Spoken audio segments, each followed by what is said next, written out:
Essula ya 48. Era gano ge mannya g'ebika.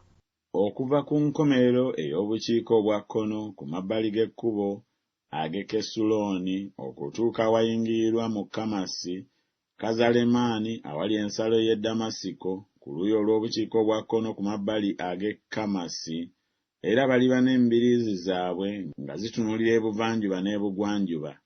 Ddaani omugabo gumu. N'awali ensalo ya Ddaani okuva ku lubiriizi olw'ebuvanjuba okutuuka ku lubiriizi olw'ebugwanjuba, Aseri omugabo gumu.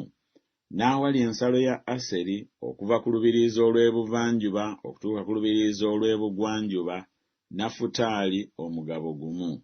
N'awali ensalo ya Nafutaali okuva ku lubiriizi olw'ebuvanjuba okutuuka ku lubiriizi olw'ebugwanjuba, Manase omugabo gumu. N'awali ensalo ya Manase okuva ku lubiriizi olw'ebuvanjuba okutuuka ku lubiriizi olw'ebugwanjuba, Efulayimu omugabo gumu. N'awali ensalo ya Efulayimu okuva ku lubiriizi olw'ebuvanjuba okutuuka ku lubiriizi olw'ebugwanjuba, Lewubeeni omugabo gumu. N'awali ensalo ya Lewubeeni okuva ku lubiriizi olw'ebuvanjuba okutuuka ku lubiriizi olw'ebugwanjuba, Yuda omugabo gumu. Era awali ensalo ya Yuda okuva ku lubiriizi olw'ebuvanjuba okutuuka ku lubiriizi olw'ebugwanjuba, weewaliba ekitone kye muli waayo, obugazi bwakyo emmuli 2,250 n'obuwanvu nga bwenkana ogumu ku migabo, okuva ku lubiriizi olw'ebuvanjuba okutuuka ku lubiriizi olw'ebugwanjuba, n'awatukuvu waliba mucyo wakati. Ekitone kye muli waayo eri Mukama kiriba obuwanvu bwakyo emmuli 2,250 n'obugazi 10. N'ekitone ekitukuvu kiriba kyabo kya bakabona. Eri obukiika obwa kkono obuwanvu 2,250, n'eri obugwanjuba obugazi 10, n'eri obuvanjuba obugazi 10, n'eri obukiika obwa ddyo obuwanvu 2,250. N'awatukuvu wa Mukama waliba wakati mu kyo. Kiriba kya bakabona abatukuzibwa ab'oku batabani ba Zadooki, abaakuumanga ebyo bye nalagira, abatawaawaba, ng'abaana ba Isirayiri bwe baawaba, ng'Abaleevi bwe baawaba. Era kiriba gye bali ekitone ekiggyibwa ku kitone eky'ensi, ekintu ekitukuvu ennyo awali ensalo ey'Abaleevi. N'Abaleevi baliba n'ekitundu ekyenkana n'ensalo y'abakabona, obuwanvu 2,250 n'obugazi 10. Obuwanvu bwonna buliba 2,250 n'obugazi 10. So tebakitundanga, so tebakiwanyisanga, so n'ebibala ebibereberye eby'ensi tebifuukanga byabalala, kubanga kitukuvu eri Mukama. N'50,000 ezifisseewo mu bugazi mu maaso g'2,250 ziriba z'abantu bonna okulya, za kibuga, za kubeerwamu era za mbuga, era ekibuga kiriba wakati omwo. Era kuno kwe kuliba okugerebwa kwawo. Olubiriizi olw'obukiika obwa kkono 4,500, n'olubiriizi olw'obukiika obwa ddyo 4,500, ne ku lubiriizi olw'obuvanjuba 4,500, n'olubiriizi olw'obugwanjuba 4,500. Era ekibuga kiribaako embuga. Eri obukiika obwa kkono 250, n'eri obukiika obwa ddyo 250, n'eri obuvanjuba 250, n'eri obugwanjuba 250.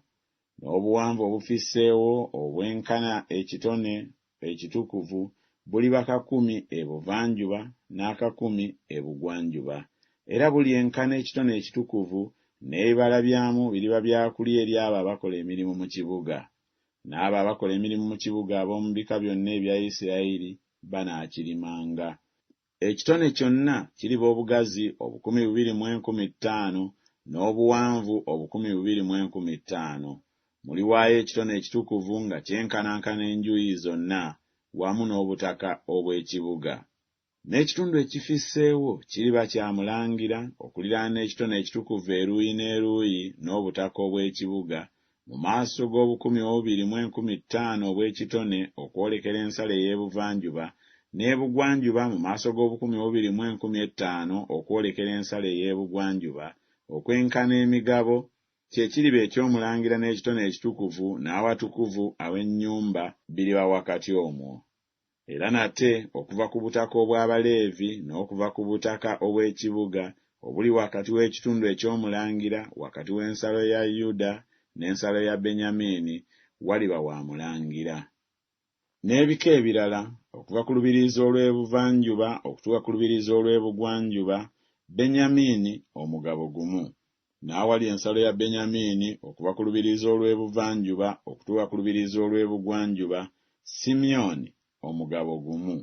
N'awali ensalo ya Simyoni okuva ku lubiriizi olw'ebuvanjuba okutuuka ku lubiriizi olw'ebugwanjuba, Isakaali omugabo gumu. N'awali ensalo ya Isakaali okuva ku lubiriizi olw'ebuvanjuba okutuuka ku lubiriizi olw'ebugwanjuba, Zebbulooni omugabo gumu. N'awali ensalo ya Zebbulooni okuva ku lubiriizi olw'ebuvanjuba okutuuka ku lubiriizi olw'ebugwanjuba, Gaadi omugabo gumu.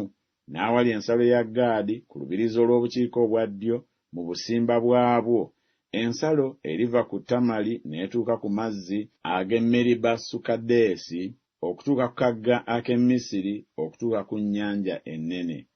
Eyo y'ensi gye muligabanira n'obululu ebika bya Isirayiri okuba obusika, era egyo gye migabo gyabwe kinnakimu, bw'ayogera Mukama Katonda.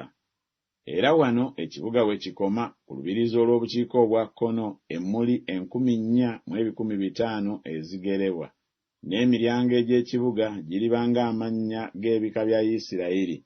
Emiryango 3 egitunuulira obukiika obwa kkono: omulyango gwa Lewubeeni gumu, omulyango gwa Yuda gumu, omulyango gwa Leevi gumu. Ne ku lubiriizi olw'obuvanjuba emmuli 4,500 n'emiryango 3: omulyango gwa Yusufu gumu, omulyango gwa Benyamini gumu, omulyango gwa Ddaani gumu. Ne ku lubiriizi olw'obukiika obwa ddyo emmuli 4,500 ezigerebwa, n'emiryango 3: omulyango gwa Simyoni gumu, omulyango gwa Isakaali gumu, omulyango gwa Zebbulooni gumu. Ku lubiriizi olw'obugwanjuba emmuli 4,500 n'emiryango gyabwe 3: omulyango gwa Gaadi gumu, omulyango gwa Aseri gumu, omulyango gwa Nafutaali gumu. Kiriba kya mmuli 18 okwetooloola, n'erinnya ery'ekibuga okuva ku lunaku olwo liriba nti Mukama ali omwo.